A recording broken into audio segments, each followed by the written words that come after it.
Карасаңар, профессор, травматолог деп бет экен. Кеттик жүргөбүз. Мынакей азыр бул кызды текшерип атабыз, жашы 3-тө экен. Анан кийин балдардын баарына келип буттарды текшеребиз да, майтаманы барбы жокпу деп. Анча мынча майтаманы бар экен. Анан мына тизелери жакындап кетип атат. Майтаман болгондо тизелери жакындап X болуп калат да, буттарында X. Ошон үчүн муну эртерээк карап, батарейк ортопедический батек кийиш керек да. Андан тышкары электрофорез алыш керек, физиолечение, кальций менен массаж алыш керек, мындай түзөш үчүн да.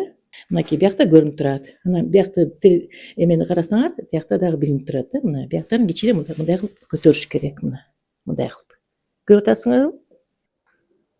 Мындайча айтканда, туугандар, өтө кылдаттык менен балдарыбызды карайлы. Азыртан жашында кичинекейинде эми төрөлгөндө эле мынакей майтаман, кыйшыктаман, анан кийин сколиоз, наркоз керек болсо даже бир жумурткасы жок болуп көрүнбөй калгандарды билишпей жүрө беришет экен. Ушундайга тез келип көргүзүп калгыла туугандар.